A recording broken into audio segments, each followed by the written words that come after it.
As pessoas desejam o resultado, só que o que mais importa é a jornada. O resultado está ali no final no Excel, cara. Mas, cara, esse resultado só acontece porque tem toda uma jornada acontecendo com pessoas, cliente, colaborador, sócios, enfim, todos os envolvidos, familiares. O resultado a gente quer, mas, cara, dá energia na jornada. Isso aí que vale a pena. Olá, tudo bem? Seja muito bem-vindo, muito bem-vinda a mais um episódio do podcast Estudos Dizem. Nesse episódio falaremos sobre um tema extremamente relevante, neurociências, comportamento, negócios, e o nosso convidado de hoje é muito especial também, é Thiago Carpenedo. Cara, Thiago, antes de te apresentar formalmente, eu quero te agradecer por estar dedicando um pouco do teu tempo, um pouco do teu conhecimento para dividir com toda a turma que está aqui. Capaz, Márcio, eu que agradeço a oportunidade e que bom, mais um espaço inteligente e com conteúdo de grande valor para a gente poder ir mostrar como é que a gente está fazendo lá em campo, como é que nos ajuda os estudos aí, tomara que tenham novos insights, para depois vocês nos contarem como é que fizeram lá e nos ajudarem. Boa! Bem demais, bem demais. Tiagão, obrigado. E a você que está nos assistindo, você que está nos ouvindo, faço aquele convite, aquele protocolo de rede social padrão aqui que não pode faltar. Se você está assistindo pelo YouTube, clica no sininho, curte o vídeo, se inscreve no canal, todo esse protocolo aí que você já conhece. A novidade, talvez que você não saiba, é que no Spotify você pode seguir o podcast, então você é notificado sempre que tem um novo episódio aparecendo. Então você pode seguir também, e se você está no Spotify e está gostando do que você está vendo, você pode nos avaliar lá com as estrelinhas, dar 5 estrelas lá se você está curtindo o conteúdo, está achando de relevância, e se acha que o que nós estamos fazendo aqui tem um pouco de importância e relevância também, e pode ajudar outras pessoas, que você possa clicar no botãozinho de compartilhar aí e fazer a divulgação de tudo que a gente vem apresentando aqui através dos convidados do podcast Estudos Dizem. Fechado esse protocolo aqui de rede social, que, Thiagão, cara, nos outros episódios, parceiro, eu tô de parabéns aqui, né? Quem tá assistindo desde o primeiro episódio tá sabendo que eu tô matando a pau aqui, meu. Porque, cara, eu cheguei a fazer episódio que lá no final, episódio de 1h30, no 1 minuto e 29, eu vou lá e falo do protocolo de rede social. Então eu tô de parabéns hoje aqui, cara, porque eu já abri o episódio falando do protocolo de rede social. É estrelinha pra mim aqui. Temos que comemorar. Estrelinha lá no Spotify. Não, tem que comemorar essas vitórias para que elas se repitam, né? Mas, cara, deixa eu te apresentar aqui, tá, turma, então. Galera, vocês que estão conhecendo agora aqui o Thiago Carpenedo, tá? O Thiago Carpenedo, ele é sócio-administrador da MT Gestão Contábil. Ele também é professor, uma disciplina chamada Neurociência do Comportamento, no MBA da Infinity Neurobusiness. A formação acadêmica dele aqui, ele é graduado em matemática, com um MBA em controladoria contábil, falei certo, eu acho. Também tem um MBA em Neurobusiness pela Infinity e atualmente é meu colega de mestrado no programa de mestrado da instituição Infinity Neurobusiness School, que é o mestrado em Neuroscience for Business. Inclusive, deixa eu até falar um pouquinho que essa semana eu divulguei no meu LinkedIn e algumas pessoas vieram perguntando sobre o mestrado.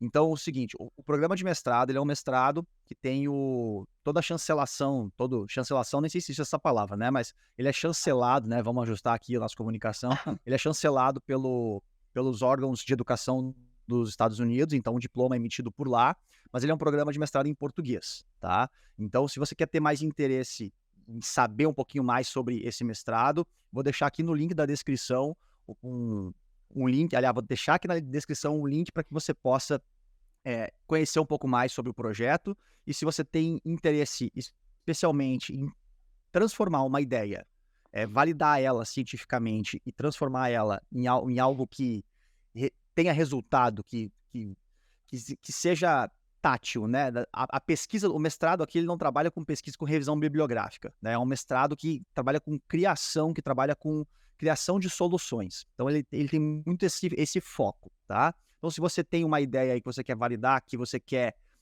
transformar em talvez alguma palestra ou algum livro, enfim, esse mestrado é para você, tá? Eu sou colega aí do Carpenedo nesse programa de mestrado, somos alunos da primeira turma e em outubro, né, começam as aulas da turma 2. Então, se você está assistindo, né, agora nós estamos em agosto, né? Se você está assistindo entre agosto e outubro, você tem tempo de se matricular no mestrado Neuroscience for Business pela Infinity Neurobusiness School. Ok? Faltou falar alguma coisa aí, Carpenedo? Te esqueci de apresentar alguma coisa? Metaleiro. Pela minha relação, faltou metaleiro. O metaleiro, faltou o metaleiro. Guitarrista dos bons, hein, galera? Guitarrista dos bons aí, o Carpenedo né? E, cara, quero te agradecer mais uma vez e começar aqui já perguntando um pouco da tua história, né? Eu te conheço, sou teu colega, né? Eu fui aluno do professor Carpenedo também, tá? Porque o Carpenedo, ele foi aluno da segunda turma do MBA na Eurobusiness. Eu fui aluno da terceira turma. E ele já deu aula para a turma 3, que era a minha turma. Então eu fui aluno dele, dessa disciplina de neurociência de comportamento, eu fui aluno dele. Hoje sou colega, tenho a felicidade de ser colega dele no mestrado. E, cara, eu te conheço um pouquinho já, mas queria que a turma aqui te conhecesse e contasse para nós um pouco dessa tua trajetória até chegar na ciência, ou se ela começou na ciência e depois tu foi para o mundo corporativo, porque tem esses dois caminhos, né? A gente, às vezes, começa a nossa carreira corporativa e aí, em determinado momento, a gente descobre a ciência e faz uma virada de chave na nossa carreira, como você hoje que é um professor, ou às vezes a gente começa no mundo acadêmico e aos poucos vai entregando esse conteúdo acadêmico para o mundo em forma de resultados, em formas de processos, enfim. Eu queria que tu contasse um pouco da tua história aí, para que o pessoal pudesse te conhecer um pouquinho mais. Claro, obrigado, Márcio. Obrigado pela apresentação aí, gurizada. O Márcio é um dos caras mais sérios, felizes que eu conheço. Isso é muito importante deixar registrado, né? Admiro demais um cara que leu 36 livros no ano. Tu tem que entender a disciplina de um jovem desse. Para ler 36, se tu não quiser, tu não consegue. E mesmo querendo, tu quase não chega. É um absurdo o que ele fez. Astro. Mas, gurizada, sou de Porto Alegre. Vocês vão ver, vocês vão escutar eu usar expressões gaúchas, coisa daqui, pode me xingar depois, tá tudo. Aê, me represente! Um chimarrão, sempre acompanhando aí. Não, e é do jogo, pessoal. Mas a vida, para muitos, tem histórias diferentes, por mais que alguns antes dela pareçam similares, a jornada, a escrita, a rubrica, ela é diferente para cada um. A minha jornada, ela começou assim. Meu primeiro grande sonho da minha vida, Márcio, era ser guitarrista do Iron Maiden. Era meu sonho. Vou substituir o David Murray. É um bom sonho, cara, diga-se de passagem. Bom sonho. Cara, treinei, velho. Treinei, era uma média de 6 a 8 horas por dia, treinava, sem sair do colégio, ia pra casa e ia tocar guitarra. Partitura disso, tirei todo The Number of the Beast, Peace of Mind, Power Slave, Somewhere in Time, Seven Seven, enfim, fui tirando toda a discografia. Cara, era meu sonho, era piar e aquilo parecia fazer muito sentido. Eu não consegui ser guitarrista do Iron Maiden, mas consegui tocar na noite em Porto Alegre, fazer alguns bailões, eu consegui fazer dinheiro tocando na noite. Mas eu também, junto com isso, eu dava aula de música. Eu gostava de ensinar, achava legal a função da escrita, da música, de ler partitura, trabalhar com metrônomo, estudar peça clássica. Achava muito bacana. Só que uma hora aquilo não fez muito sentido mais para mim. Na época, eu cursava matemática concomitantemente à noite, que eu tocava e dava aula de música, e me surgiram oportunidades para dar aula de matemática. E eu fui super bem, paraninfo em algumas escolas, e aquilo lá foi, de alguma forma, consolidando uma jogada que eu tinha com pessoas que me faziam bem, e na contrapartida, sugere-se que eu ensinava bem. Por isso que me reconheci no final do ano. Porém, em algum momento, isso meados de 2005, cara, eu comecei a perder o gosto. Parecia que não tinha mais valor aquilo. Eu não via mais brilho na noite, não via mais brilho da aula, não via mais brilho, não via. Bom, eu tinha que terminar a faculdade e eu peguei e comecei a fazer concurso público. Eu fiz em 2005 10 concursos, passei em 7, 5 entre as vagas. O primeiro que me chamou foi a CE e eu não estava entre as vagas. Cara, passei na CE, eu era teleatendente, ganhava, acho que era R$934. Cara, me ajudava, porque eu tinha que tocar URSS, eu queria terminar, para depois ver o que eu ia fazer, eu estava meio desanimado na vida. E vi lá que me veio a ideia de fazer concurso público para o Banrisul.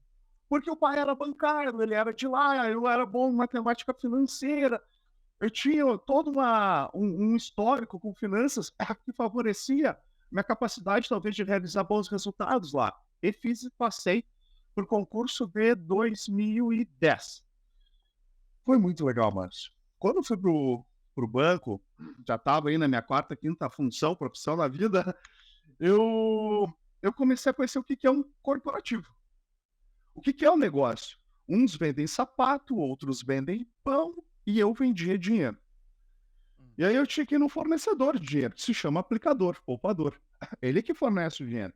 Graças ao dinheiro que ele fornece, eu transformo em matéria-prima, que continua sendo dinheiro só escritural, porque muitos traziam em espécie, ou lâminas de cheque, e a gente depositava, escriturava e emprestava na outra ponta. A lógica de um banco é o dinheiro. Márcio, eu me apaixonei pelo banco, eu me apaixonei pela função dos resultados, me apaixonei com a velocidade que eu cresci.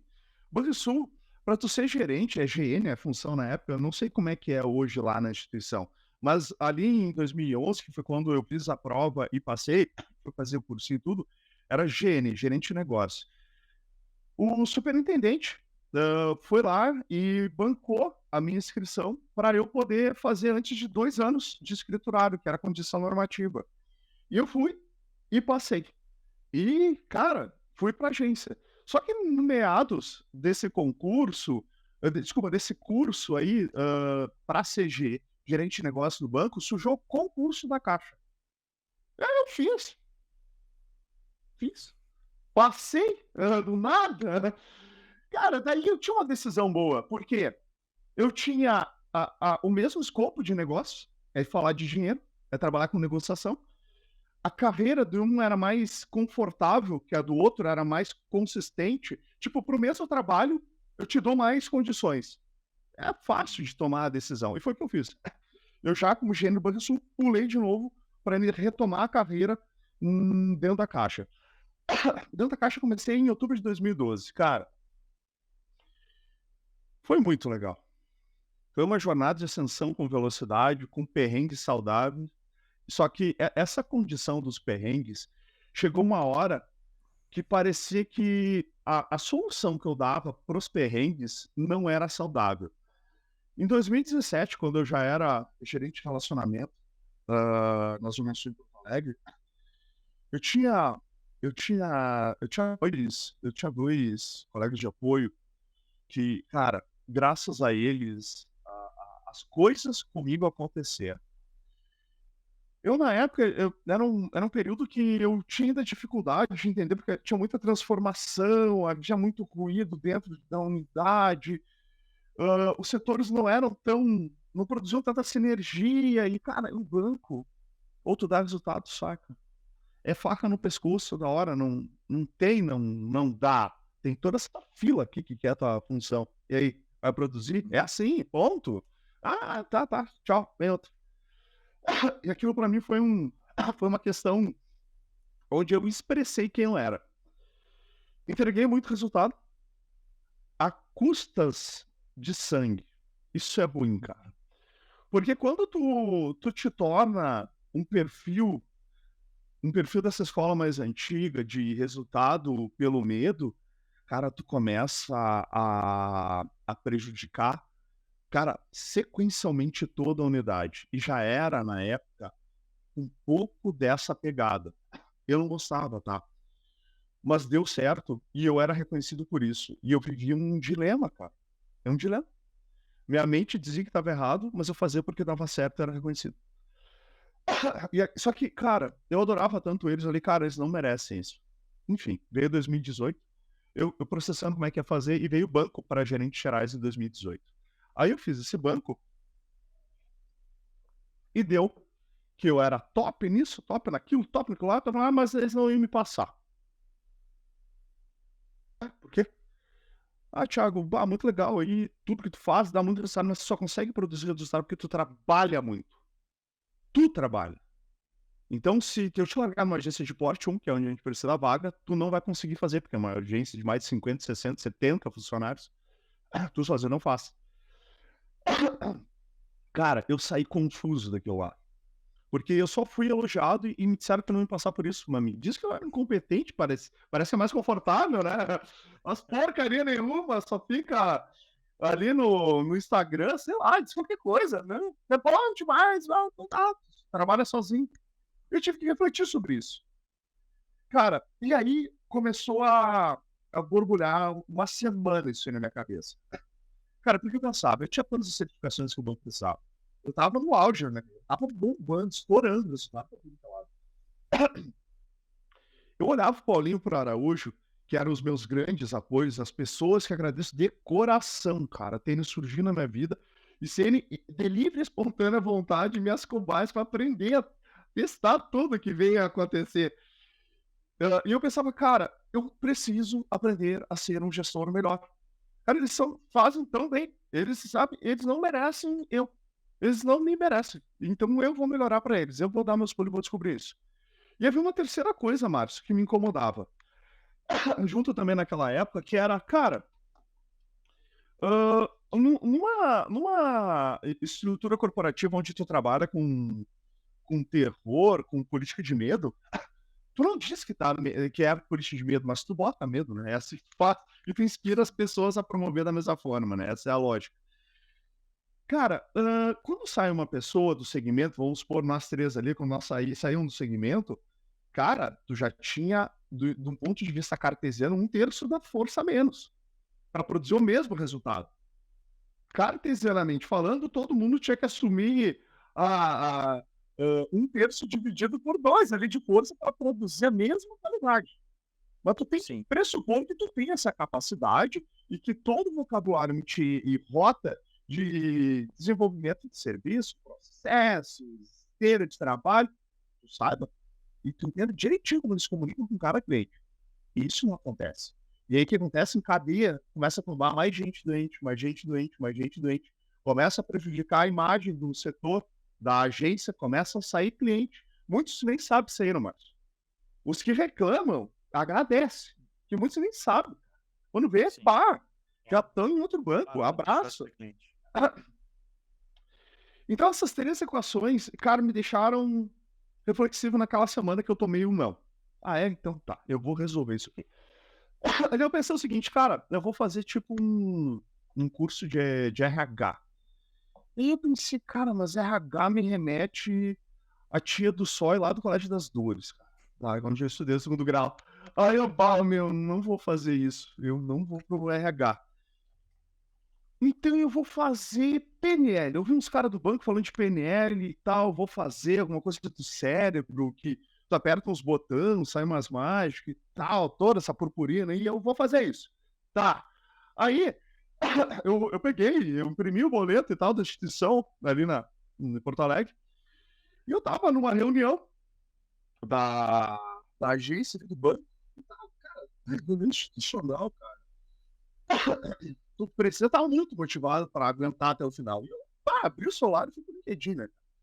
E tava lá olhando e eu vi, cara, neurobuses, cara, o que é isso? Aí eu peguei, olhei, fui olhar meu brother que postou, meu amigão que postou aquilo ali. Cara, liguei para ele, tá, seguinte, vamos sentar para conversar isso em algum lugar e tu me explica. Em Minas Gerais, Márcio. Eu não entendi 80% do que ele disse, né, nesse encontro. Mas ele era uma pessoa completamente diferente do cara que eu conhecia. Então, se ele tá lá dentro e ele já tá assim, imagina o que pode fazer comigo. Foi essa a minha lógica. E, cara, foi aí que eu iniciei na neurociência aplicada a negócio. Foi aí que começou a minha imersão. E na minha imersão, Márcio, isso são ainda dos dilemas que continuam me demandando até hoje, procurei responder 4 coisas do mundo corporativo. 4.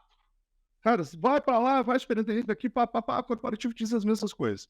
Como é que tu motiva eles? Como é que tu faz os caras terem bons hábitos? Como é que tu faz tu não ter inteligência emocional para fazer as coisas, não ficar bravo quando acontece essas coisas? E como é que tu posiciona o time? Cara, tu multiplica sempre essas 4 coisas. Não com essas palavras, mas todo mundo chega no mesmo lugar e diz que tu não sabe isso, tu não entende desses gurus aí, a vida não é tão legal e tem mais um que não é tua função, ele vai te pegar. Cara, foi assim que eu comecei na ciência, na neurociência aplicada a negócio. Resolvendo 4 enigmas que dediquei muita energia para hoje ter ideia ideia. Tu sabe que quanto mais a gente sabe, menos a gente sabe. É a lógica do queijo, né? É a lógica do queijo. E isso é muito legal. Parte da minha campanha, a partir de então, ela foi muito dedicada a responder as perguntas acerca da motivação, porque parecia mais óbvio e era a pergunta mais evidente dentro do corporativo. Então, a primeira coisa que eu fiz, Márcio, foi falar de propósito. Foi focar em propósito. Cara, acho que falar de propósito é que nem tu quando digita felicidade no Google, sabe? Aparece os mesmos balões, só que com um vetor de direção. Então, feliz com direção. Sabe? Tudo muito colorido, sabe? Puxa vida. E fui ler coisas acerca. Fui ler, por exemplo, ali, começa pelo porquê, Simon Sinek. Fui ler o propósito do Silicon Baba, fui ler Por que fazemos o que fazemos, entre outras obras, assim. Sim. Mas o que acontece na obra? Agora falo um matemático para vocês. Matemático precisa de axiomas. São premissas originais que, quando tu combina elas, produzem um resultado. A partir disso, aqui começa a se construir a verdade. Assim eu funciono o meu modo de pensar. E a literatura construída dessa forma, de algum jeito, me deixou desconfortável ou com medo. E é a forma como eu construo as linhas de raciocínio. Então, a primeira coisa que eu procurei começar a desenvolver é, cara, existe propósito na ciência? Vamos lá, vamos descobrir. Digitei lá. Cara, milhões e milhões de coisas. Então vai no Google Academics, dentre outros pesquisadores de artigos científicos. Cara, não tem propósito. Não é algo definido na ciência. Mas um amigo dele é a motivação. Motivação, a gente começa a surfar com segurança. Mas se a gente não fosse descartar propósito, fosse tentar entender o que a galera estava querendo buscar no propósito, não é uma coisa descolada da ciência, a parte fria do processo e da parte cognitiva, da parte da psicologia. Não é descolado, não. Tem muita aproximação, sabe? Só que tem mais purpurina, parece que o cara põe mais solzinho, pinta de amarelo, sei lá, faz um negócio mais colorido. Mas o que busca alguém que busca propósito? Produzir algo por algo que é maior que ele e que faça um sentido. E muitas vezes as pessoas tornam endeusado o conceito por achar que vem além da nossa capacidade ou uma informação além da nossa compreensão. Talvez seja. Daqui a 1 bilhão de anos nós vamos descobrir isso. Mas eu tenho algumas coisas que eu preciso dizer para vocês e que, quando experienciei no banco, não produziram da mesma forma os resultados que a gente lê. E é aí que está o medo. Quando a gente vai estudar, não o propósito, mas a motivação, tu começa a perceber que tu tem prismas dentro da forma como o corpo funciona por motivos e dentro da forma como compreendemos, promove a cognição para expressar, depois de uma entrada de dados, conseguir fazer a transdução dessa energia, a conversão associando uma memória para produzir uma expressão comportamental. Quando tu entende isso aqui, tu vê que não é tão colorido a forma de ler os motivos. E aí que tu começa a te sujeitar a ver o mundo em escala de cinza, Márcio. E aí faz a diferença. E aí que tu começa a mudar. Bom, o que aconteceu? A motivação é uma energia fisiológica, ela vem de dentro para fora, que te funciona recrutando todo o teu organismo para executar uma determinada atividade. Saiba que quando tu deixa de ir na academia para ficar debaixo das cobertas, tu tá motivado. Saiba que quando tu preteriu, tu abriu mão de comer uma laranja para comer uma barra de chocolate, tu pode ter certeza, tu teve motivação para fazer isso. Tu pode não gostar dos motivos que te fizeram fazer isso, mas tu estava motivado, tanto que tu teve comportamento motor para realizar. Muitas vezes temos clareza do que queremos e na hora de ir o corpo dobra, do nada. Quer um bom exemplo disso? Vamos fazer o seguinte, tu pega aqui uma tora que nem essa e vou começar a ler, parará e tal. Não dá. Começa a ler. Faz tempo que tu não lê? Tem os meus 5 anos, meus 6 anos. Tá, então começa. Eu confesso, eu ainda lembro, foi com o Thiagão que eu retomei os meus hábitos de leitura, o Tabajara. E aí eu me lembro, homem, comecei a primeira página, um sono que não está descrito em nenhum dói, não existe esse sono. E veio. Eu tava na quinta página, velho, cara, com espaço, mano. Fechei o livro, botei do lado, do nada, voltou a energia do universo pra mim. Do universo, tipo cosmos conspirando. Cara, você sai fora, homem. Sabe o que é? Teu cérebro dizendo, Magrão, tu nunca leu a vida toda, sempre deu certo, tá fazendo essa bagaça e tá inventando moda. Então, se tu não compreende como acontece o mecanismo biológico para produzir o que tu visualiza, que é o comportamento, tu não consegue influenciar o que precisa ser influenciado para produzir as direções que possam te ajudar. Então tu vai lá e tu diz que tem um funcionário desmotivado. Não, cara, né, ele tá desmotivado porque ele não sabe o que ele quer, porque ele tá mal em casa. Que será? A gente nunca é resultado do agora. A gente sempre é resultado de ontem. E de ontem, e de ontem, e de ontem, e de ontem, e vai, e vai. Se acontecer alguma coisa que nunca aconteceu na tua vida, a primeira coisa que teu cérebro vai tentar produzir é uma busca maluca para achar algum lastro de memória que diga, será que tem algo parecido aqui? Bem, não tem, o que faz? Fica parado, vamos dar uma olhada no que acontece. E não faz nada, porque nunca aconteceu, tu não tem nem como associar. Sabe? Essa é a maluquice que acontece na hora de produzir comportamento.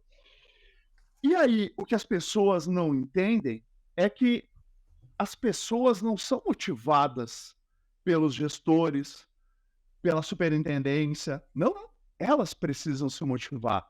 Nós somos agente de entrada de dados. A gente consegue engajar, consegue influenciar. Há um limite dentro desse conceito, nesse início de conversa, para tu botar alguém, de fato, a produzir o que se espera. Bom, vamos lá. Aí tu vai lá, tu vai querer aprofundar um pouco mais, tu quer entender, tá, mas será que não dá para aumentar o salário dele e tá tudo certo? Pá? Cara, eu achava isso. E tu sabia, Márcio, dentro do corporativo, cara, até hoje isso é comum, cara. Hoje. Deve ter ainda muito peixe grande produzindo dessa forma. E aí, Márcio, aí a gente vai um pouco lá para trás. Meados 40, professor do Maslow, o Harry, o jovem na época, um dos grandes dedicados à ciência da motivação, mano. Ele pegou uns macaquinhos, 8 macaquinhos aleatórios, do nada. Não tinha play na época, né? Então eles botaram no quebra-cabeça. E eles foram brincar lá no quebra-cabeça e tal. Mas para quê? Porque ele precisava produzir um experimento onde a recompensa fosse objeto para fazer eles se motivarem muito mais, porque era a grande teoria da motivação da época. E então, o que o Harry Harlow e a equipe pensaram? Não, cara, vamos lá dar o quebra-cabeça para eles ganharem familiaridade, destreza motora fina e tal, para não ficar tão frustrante o processo, porque nunca vou ganhar banana se eu souber brincar um pouco. Essas 2 primeiras semanas, foi só isso. Eles brincando lá, tateando, montando, e começaram a terminar, concluir o quebra-cabeça com mais velocidade. De alguma forma, sugere-se na discussão que eles tinham alguma forma de prazer, eles estavam curtindo aquilo. Cara, era só para eles ganharem um pouco de expertise no quebra-cabeça. Era só isso. E começou o experimento. Cara, quando começou o experimento, botaram a banana, o indicador de erros aumentou, o tempo para concluir aumentou e o número de conclusões da atividade reduziu. Cara, só porque botaram algo que eles queriam. Tu consegue entender? Na década de 40 os caras já estavam lendo nisso. Já estavam lendo sobre isso. Edward Deci, no final da década de 60, o artigo publicado na década de 70, ele replicou esse experimento com pessoas. E o grupo A, ele fez com remuneração, e o grupo B, ele fez sem. E o que ele fez? Ele dividiu em 3 dias esse experimento para eles se engajarem ali com uma determinada atividade, tipo um quebra-cabeça também.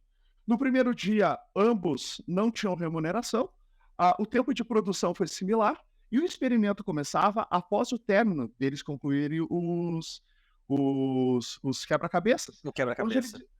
o pesquisador diria, ó, vou dar um rolezinho aqui, vou tomar uma água, volta em tantos minutos, 8 minutos. E ali, o que ele queria medir? O engajamento deles no período que ele estava ausente. No primeiro dia, sem remuneração, os dois produziram de modo similar. O segundo dia, o grupo A teve injeção de grana. Nossa, o tempo de resolução subiu, tempo de engajamento nesse intervalo foi para as nuvens. E o grupo B, que não recebeu nada, só ganhou algo, gurizada, foram top ontem, continua aí, estão mandando bem. Manteve um tempo similar na produção, e naquele período que ele avisa que vai se tomar uma água, melhorou um pouquinho, mas nada que chamasse atenção. No terceiro dia, e aí vem a grande sacada ali do negócio, para o grupo A que estava recebendo grana, o pesquisador chegou lá e disse assim, olha pessoal, terminou a verba, não vai ter dinheiro, e era isso, lamento, desculpa, mas continuo e conto com vocês aí para entrar no resultado. Pá! Fizeram quebra-cabeça, um tempo menor, e na hora de se engajar menos da metade do tempo que habitualmente todo mundo se engajava. O grupo B, por algum motivo, terminou mais rápido a primeira parte, que é só montar o quebra-cabeça, e no período dos 8 minutos que o cara foi tomar a água dele lá, comeu os fandangos dele, o salgadinho dele lá, cara, nesse período, eles brincaram mais tempo, discutiram mais tempo do que nos outros dias.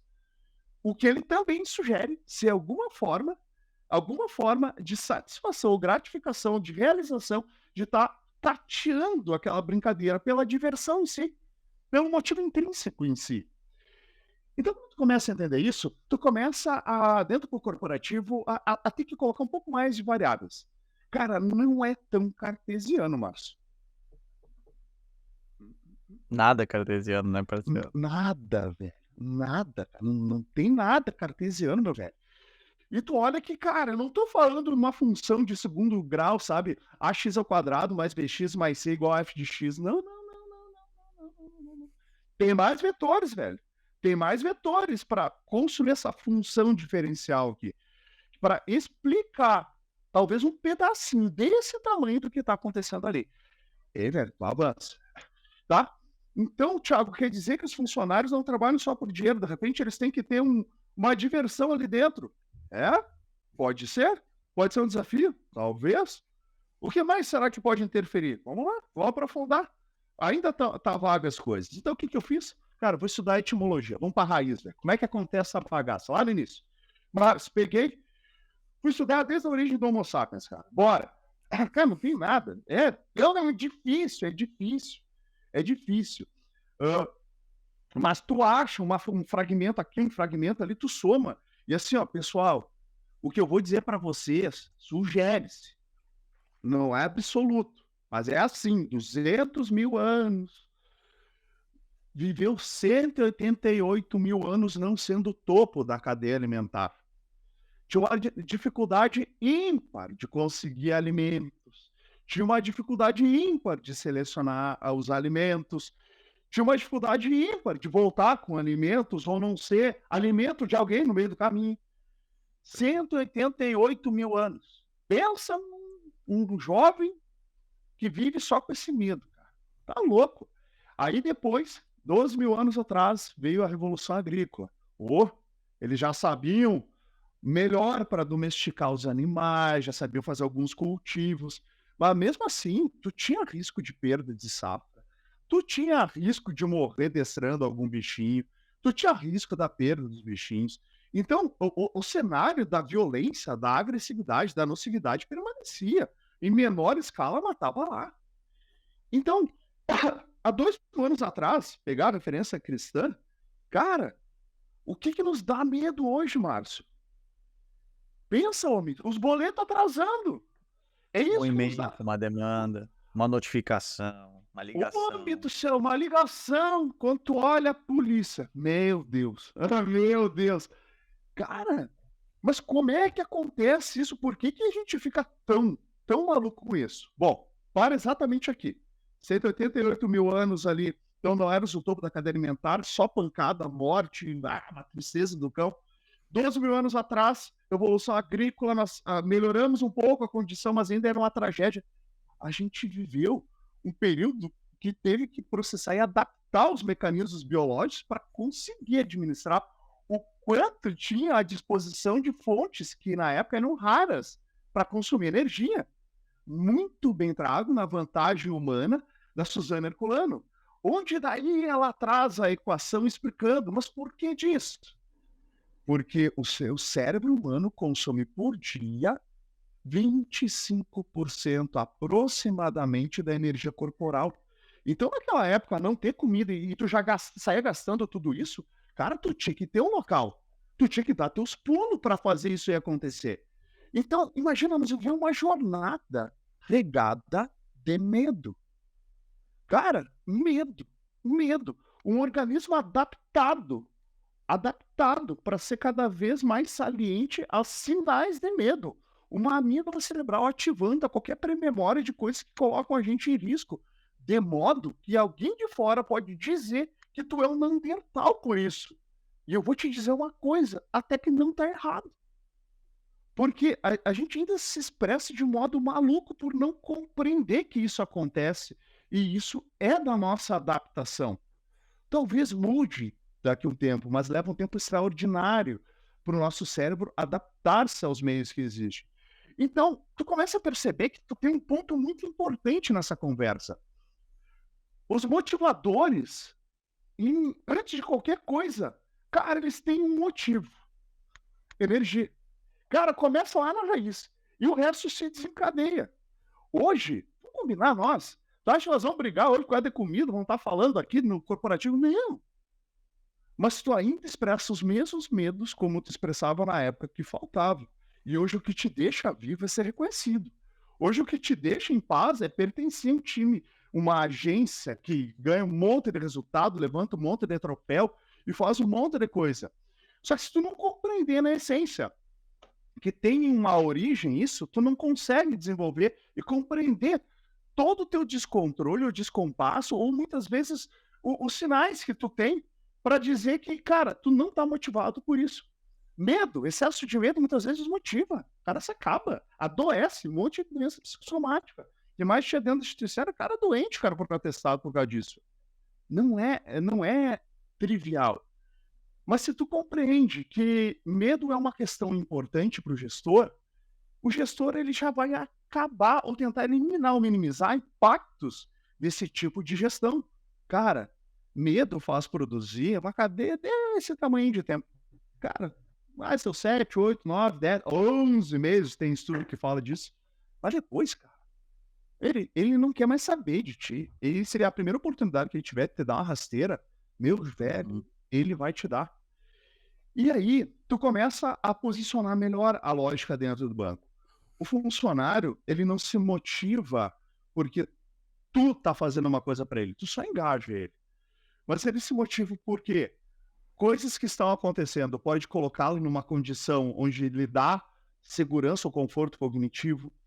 Coisas que acontecem dentro da instituição pode, de alguma forma, produzir um desafio proporcional à sua capacidade de resolver o problema, porque, para quem trabalha com meta, uma meta que é inatangível, tu joga a toalha no segundo minuto.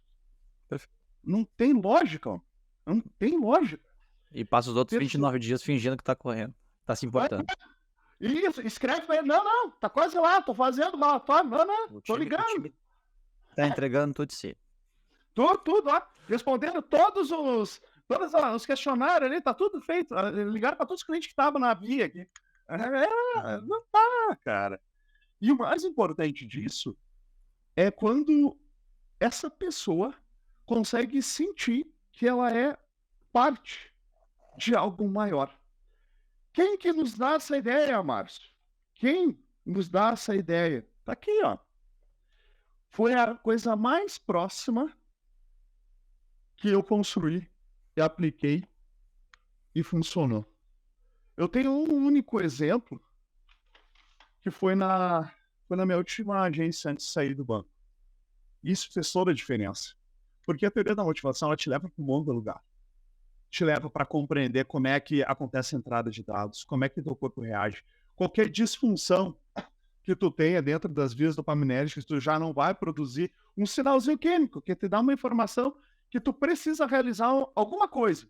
E daí tu tem um núcleo accumbens que vai fazer a distribuição ali, e a galera vai receber esse sinal químico, esse neurotransmissor, para pegar e dizer, vai lá, meu, vai lá. Bem, repete o que tá dando. Vai, continua. Aí, Jota, aí tu vê. Aí tu vê. E aí tu fica satisfeito. Se tu tem uma disfunção ali, já deu errado. Deu errado. Então, se tu não te certa do que acontece antes de tu ver o que acontece, que é a parte de se comportar, mas já tem um monte de coisa acontecendo errado. Tu tá achando que o cara é um desmotivado, um preguiçoso, ou... Cara, não é. Ele não é. De repente, ele é um baita de um profissional. De repente, ele é um baita de um cara que perdeu uma pessoa muito importante na família dele, e ele não está encontrando mais força. Porque toda a lógica para dar energia para ele trabalhar estava nessa pessoa. De repente, esse cara tem de fato uma disfunção. De repente, esse cara ele está numa função que não desafia ele, que não dá energia para ele, não dá empoderamento para ele. De repente, ele faz uma função que ele não enxerga o quão importante ele é para o setor, ou para a agência, ou para o corporativo, para fazer o que ele faz ser importante. Ele não vê o quê? A assinatura dele, ó. Cara, quando tu fala de motivação, como é que tu não fala da assinatura da pessoa? Isso tu não tem. Não tem. Então, quando tu vai compreender isso aqui, e é aí que tá a grande sacada, tu precisa ler esse negócio de propósito, pode ler. Tu recomenda? Eu não leria de novo, meu. Mas quer lê, vai lá, lê, tá tudo certo. Mas se eu te dissesse agora o que tu precisa compreender, primeiro, tu tem que compreender de uma voltinha de neurofisiologia. E se eu fosse te dizer o estudo que tu teria que ler, e esse é o artigo da minha vida, é o de Schultz e equipe de 93. Esse é os sucos. E os seus sucos. Cara, esse é um divisor de águas. Que foi o primeiro cara que mapeou e deu significado ao mapeamento neurofisiológico. E ele conseguiu ver comportamento ao mesmo tempo. Ou seja, ele fez a parte mais importante. Não é só a entrada de dados, qual é a saída dos dados. Por que importa isso? Porque a gente se criou observando, mas existem coisas que acontecem antes da observação e que precisa ser mapeado. E é por isso que a neurociência calçou para os meus estudos muita força e me deixou com muita sustentação para tratar e construir ferramentas para poder utilizar dentro desse campo. O que o Schultz fez, velho? Cara, suquinho. Ele tinha um grupo de macacos, ele queria fazer, dentro do ambiente controlado, largar o macaquinho onde ele tinha que tateando o ambiente. Se ele acertasse aonde tinha que tatear, acendia uma luz. No caso, era um controle. Se ele acertasse ali a mão no controle, acendia uma luz. E quando essa luz acendia, ele ganhava um suco. O macaco ficava feliz. Mas ficava feliz. Deus, ele pensa no macaco feliz. Aí, foi repetindo o experimento com o macaco ali. E ele, cara, ia acertando.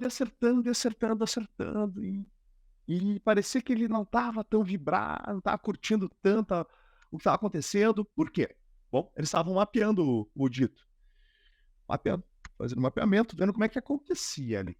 Todo o mecanismo, todo o funcionamento. O que é que os caras identificaram? Que quando ele estava iniciando o aprendizado, toda a ativação da via dopaminérgica, a ATV, a área tegmentária ventral, que produz o sinalzinho químico, que te dá informação para tu fazer o troço que tem chance de dar certo, cara, ele produzia muito lá no início. E de acordo com o que ele foi aprendendo, já tinha decorado, já tinha meio que, já saquei que é só chegar ali, área tal, aperta o botão, liga a luz, ganha um tanque laranja ali e tal. Já entendi. Sabe o que ele fazia, meu? O núcleo, desculpa, o sistema dopaminérgico na ATV, na área tegmentária ventral, começava a produzir menos, até que chegava um ponto que ficava em basal. E não produzia mais. Se tu vai pensar no trabalho, só para não ficar tão científico, tu tem que entender como acontece na prática. Lembra quando tu entra na tua empresa, Uhum. novo trampo, no novo negócio, tu tá cheio de emoção, tudo é novo, só que do nada parece que normalizam as coisas. Não é que tu tá desmotivado, não parece tão legal como era no início. Tu tá satisfeito que é diferente, mas não parece que tu tá eufórico. Igual, igual, igual. Voltando para o experimento, eles perceberam isso aí. Primeira constatação ali, para discussão. Segunda coisa que observaram, vamos ver o que acontece se eu tirar o suquinho dele. Quando o macaquinho entrou lá, medindo, produção lá, a TV produzindo dopamina, tal, mandando para a gurizada lá, corte pré-frontal, dando lógico do que tinha que fazer, tal, tornando consciente o processo do comportamento. Quando o macaquinho foi lá, apertou o botão, ligou a luz e não viu o suco, não ganhou o suquinho, caiu quase a zero a produção desse sinal. Tenta te lembrar de um dia que estava tudo certo. Cara, tu sempre fez dando certo e deu errado. Tu fica muito mal. Parece terra arrasada, tu tá acabado, cara. Não, é um verdadeiro inferno isso aí. Um verdadeiro inferno. E isso aí, cara, o que não serve? Para que serve essa informação? O que as pessoas veem e vão te jogar na cara é que, primeiro empecilho já quer desistir. Eu tenho certeza que tu tentou já desistir 1 bilhão de vezes, como eu, com uma galera, diversas vezes. Porque o processamento é o mesmo. Tu não sabe o que faz. Tu nunca viveu a experiência. E quando tu pouco vive, tu também tem pouco repertório para desenvolver. Perfeito. Mas segue o estudo. E aí, o que eles fizeram? Uma das coisas que eles começaram a observar, que era um padrão em cada voluntário, cada macaquinho fazendo experimento, é que, cara, de acordo com que o macaquinho ele ia indo ao encontro do controle, quando a ATV ia produzindo mais e mais dopamina. Quando a mão dele ia aproximar do controle, mais e mais dopamina. Quando apertava no controle, via a luz, cara, lá no talo a dopamina. Quando recebia o suco, caía para nível basal a produção de dopamina.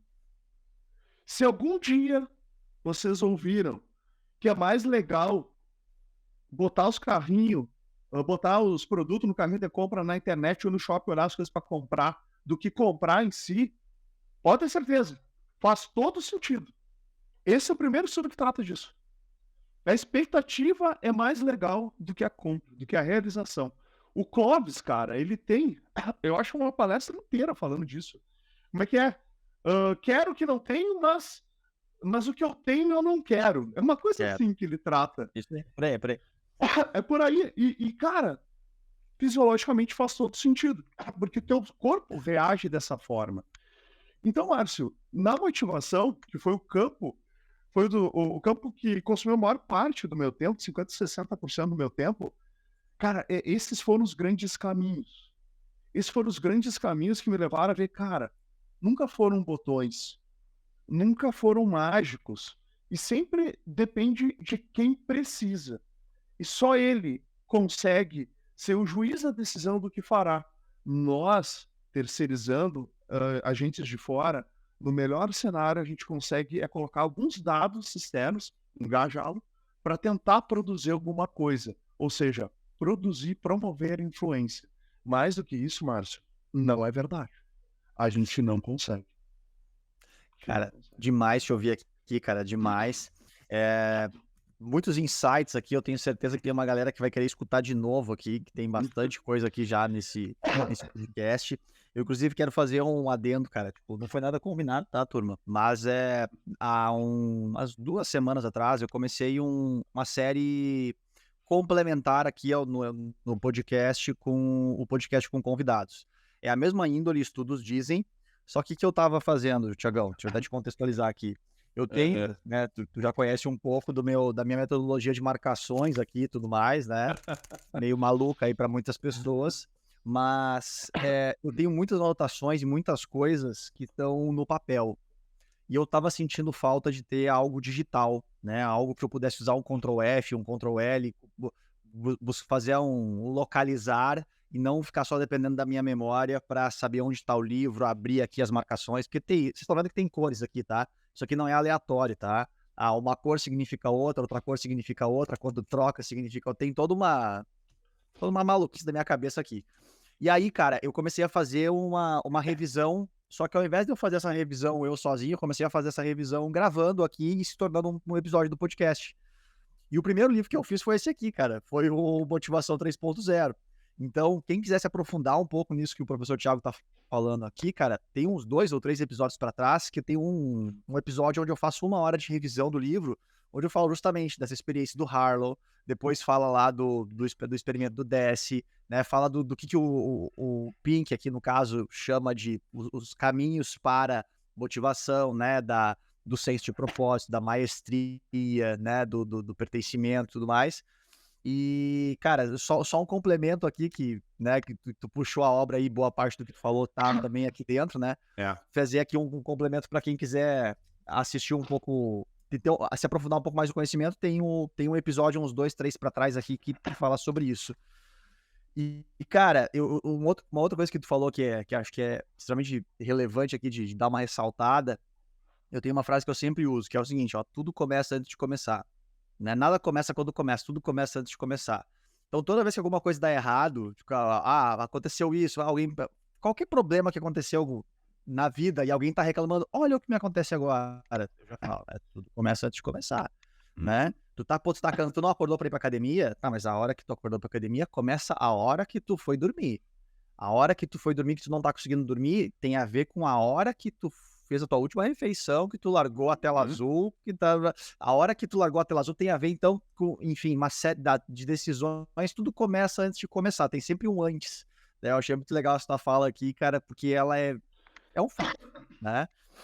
E cara, tu tava falando aí, que eu acabei te interrompendo aqui na parte dos botõezinhos aqui que fazem toda essa sintonia aí, né? Neurociência, comportamento, negócios aí, cara.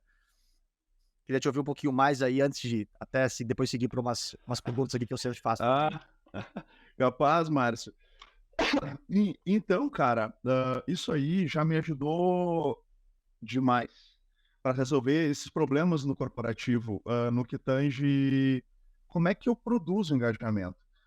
Mas há um efeito concomitante que as pessoas não observam quando estudam e demoram para produzir associação, que se trata da motivação do bando. Quando tu entende que existe um bando funcionando, tu começa a perceber que o bando tem uma direção e tu tem outra. E tu, no bando, produz o que o bando quer, quando tu sai do bando, tu produz outras coisas. Normalmente o que tu quer. E essa confusão, essa dissociação prejudica para quem vai fazer a gestão, para orquestrar uma unidade, orquestrar um setor, tocar um comércio, tocar uma indústria. Cara, tu precisa entender que existe um comportamento de grupo que vai interferir muitas vezes naquela peculiaridade que tu adora naquela pessoa que tu contratou. Por quê? Porque o grupo não comunica da mesma forma. O grupo não produz resultado da mesma forma. Muitas vezes produz porque tu produz. Tu deve ser o líder desse bando e o bando segue. Cara, como tu fala? Ele pode dizer um monte de coisa quando tu tá nas suas costas. Mas contigo ele faz exatamente o que tem que fazer. E as pessoas não associam isso. Então, Márcio, a motivação, por mais que eu tenha desenvolvido aqui 30 minutos, 35 minutos de motivação, eu quero desenvolver nesse tempo aqui, que é um briefing, é sobre uma pessoa. E se todo mundo soubesse que foi assim que eu estudei, o grande segredo vem de cima, vem no grupo. Porque se botar esse cara, sabe tudo, vai fácil. Quando tu colocar aqui esse cara, velho, a tendência dele ser resultado do meio, daquele grupo, vai para as nuvens. E aí tu perdeu todo o teu trabalho, toda a tua influência. Thiago, como é que tu via isso? Simples. Quando eu saía do setor e vinha outra pessoa para me substituir, eu ficava na mão do responsável de unidade, cara, dava outros números, davam outros resultados, davam outras entregas. Ah, não, mas me disseram que eu tinha que fazer isso agora. Desalinha. Por quê? Porque tu não vai deixar de produzir se alguém tá mandando em ti ter mais poder que tu. Porque dá medo. E se tu vai tentar enfrentar alguém, ter medo, tu perde o quê? Energia. É aquela sensação de ficar drenado. Por lógica, cara, quero me manter pertencente. Bem capaz, velho. Não, vou fazer, pode aqui. Posso achar um inferno tá fazendo, posso achar bem ruim, mas eu faço, sabe? E os poucos que não fazem, estão aqui fazendo podcast. Cara, porque tu fica destoando, mano. Então tu não pertence mais a ele. E normalmente o que acontece, cara? O local fica pequeno demais para tua capacidade, ou fica incongruente aos teus objetivos, aos teus motivadores e às tuas ambições. Começa a limitar a tua capacidade de produção, começa a botar muita objeção e consumir teu tempo. Então a motivação, Márcio, um dos 4 grandes pontos ou pilares que o corporativo pede, cara, eu desenvolvi muito com essa linha e trouxe grandes resultados. Uma das outras, ali pega, por exemplo, a melhor posição que os funcionários têm que trabalhar. Cara, todo mundo quer essa forma. Todo mundo. Porque parece que é o santo time, né? Imagina, tu sabe posicionar os caras, então esse eu ponho aqui, eu mexo daqui para cá e dá. Não é assim. Poxa, Andrés, não dessa forma. Não dessa forma. Cara, é impressionante. Uma agência posicionada da mesma forma, se tu trocar todas as peças de gestores com perfis similares, o resultado já é outro. E não é outro parecido. É uma jornada de diferença. E isso eu também vivi essa experiência lá na minha última agência. Cara, pegaram os perfis de gestores iguais da última unidade que eu tava, trocaram todos. Cara, foram 6 ou 7, eu não lembro agora. Gestor é a posição de confiança para o cliente e de referência para o colaborador. Cara, o que existe além da capacidade técnica? Existem os teus valores morais, existem as tuas crenças. Através delas, tu te pronuncia com o teu cliente, tu cria afinidade, tu cria conexão com o teu cliente. Da mesma forma, o colaborador tem algum entretenimento legal, algum livro legal, algum vídeo legal, algum esporte legal. Você já se aproxima mais. Cara, tu troca muitas coisas. Não é a tua capacidade de resolver. Isso é frio. Quando tu pensa nisso, tu pensa numa tabela de Excel, num papel em branco, uma caneta, desenvolvendo equações diferenciais. Cara, não é isso. Não é um número. O número não é empático com você. Porém, eu sou. E é isso que as pessoas não percebem. E essa dificuldade é um dos grandes obstáculos para tu produzir sinergia e conexão de equipes para produzir resultado. Uma das grandes coisas que eu consegui padronizar e ainda dá errado, mas é o melhor que eu já consegui ensinar às pessoas, é que dentro de campo, as pessoas que vão estar cerca de ti para produzir, cara, é impressionante isso. Mas elas precisam ter crenças e valores similares aos teus. Porque a forma de fazer é similar. Quando der um erro, quando der alguma variação, eles pensam da mesma forma para contornar o medo. Lá no período da fase do amadurecimento cerebral, tô olhando os tios, os professores, os pais, os amiguinhos dos teus pais. É ali onde tu vai ganhando. Por isso, hoje, uma série dessas barreiras, desses limitadores, nos deixam cheio de crença limitante, que impede a gente de crescer, de evoluir, ou até mesmo de ousar dentro do trabalho para passar uma barreira. Então, crenças e valores, cara, é uma das coisas que quando tu busca no mercado, tu não pode nem dizer que usa. Não pode nem dizer que tá olhando para isso. Mas tu tem que observar isso. Por quê? Porque tu é o que todo mundo vai olhar. Agradeça se tu tiver um repertório de boas práticas, porque vai ser necessariamente você. Essa é a tua responsabilidade. E se as crenças e os valores dele forem divergentes das tuas, por mais que o cara tenha um histórico de excelentes resultados, top aqui, top lá, criador disso. Cara, se vocês comunicarem diferente, começarem a produzir de forma diferente, o pau pega, velho. O pau pega. Você não sabe resolver. E não é nem a forma de pensar. Um pode gostar de mais detalhes, outro gosta de ser mais criativo, outro gosta de se relacionar mais. Mas, cara, no final das contas, tu faz da mesma forma. Só um é mais lento, outro é mais rápido, um é mais. Produz. Mas se tu produz diferente, é um problemaço. Segunda coisa, cara, que importa dentro para montar equipes, cara. Velho, as pessoas precisam caminhar, se motivar por coisas similares, porque elas vão estar 1/3 do dia delas no mesmo local.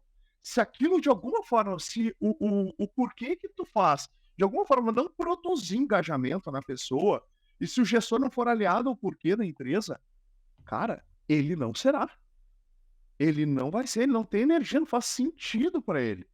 E o salário dele, por mais que atualmente, não vai fazer ele produzir. É uma tendência de começar a fazer ele procrastinar. Avança. Ambições. Cara, ambições têm que estar alinhadas. As pessoas têm que desejar a mesma coisa. Tu tem que ver o pedestal e perseguir ele. E tem que fazer sentido para os outros que estão lá. Porque a ambição tem preço. A ambição é cara. Muitas vezes tu não tá num bom dia, mas o resultado precisa acontecer independente da chuva que tá caindo, do vento que tá dando. E se der errado um dia, Thiago, porque vai dar. Tá tudo bem. Tu produziu bem os outros dias. E se dia compensa, esse dia que foi mal, segue. Uhum. É aí que tu fala de alta performance. Então, tu consegue deixar congruente esses 3 pilares, tu começa a falar de um bom posicionamento de time. Porque o time, naturalmente, ele se encaixa, ele produz sinergia. Cara, pessoas que vendem bem, pode ter certeza, são pessoas, cara, que gostam de pessoas, falam bem, se comunicam bem, mas nem sempre são bons vendedores. Mas tu vai ter a sensação na hora de contratar que é. O melhor vendedor que a gente tinha lá, cara, não gostava de pessoas. Ele sabe comunicar bem, que é diferente. Então, existe uma série de outras coisas que tu tem que observar. Então, pegue, por exemplo, perfis psicológicos. Eu recomendo sempre o do Thiagão, do livro Mindset. Me ajudou muito dentro do banco, me ajuda até hoje no posicionamento da equipe. Cara, perceber se a pessoa é introvertida ou extrovertida, porque a forma como os receptores dopaminérgicos dela hã, são excitados pelas pessoas ou as coisas que acontecem. Se tu não entende isso, tu não entende que o cara se isola para se recompor. E tu vai lá azucrinar o cara no final do expediente. Não, cara, ele é altamente receptivo, por isso que aquilo que tu chama de introvertido, ou de tímido, ou de qualquer outra coisa, introspectivo, cara, é só um cara altamente excitável, que tá lá se recuperando do gasto de energia que ele tem no dia todo. O extrovertido, pelo contrário, ele tem ele tem hipossensibilidade. Então, as coisas acontecem e ainda não engaja o cara, ele precisa de mais tumulto, mais perco, mais pessoas. E, tchau, como é que tu vê esse cara lá na hora de trabalhar? Uma zona. Termina 16 horas, 15 horas, não sei, da jornada gurizada. Olha lá pro expediente, vê se tu é aquele que sai pra conversar com os caras. Pode ter certeza, meu. Tu vai sair dali, vai pra um bar ainda, fazer zoeira. Porque tu precisa de mais estímulo para se recompor. O introvertido não. Precisa se isolar. Até nas férias. Eu, por exemplo, cara, eu me enchia no meio do mato, cara, me recuperar. Uhum. E é o preço que tu paga, né? Por tu ser altamente excitável com pessoas. E entre tantas outras coisas, cara, que a ciência traz e que tu tenta produzir como resposta, e tu vê que não é sozinho.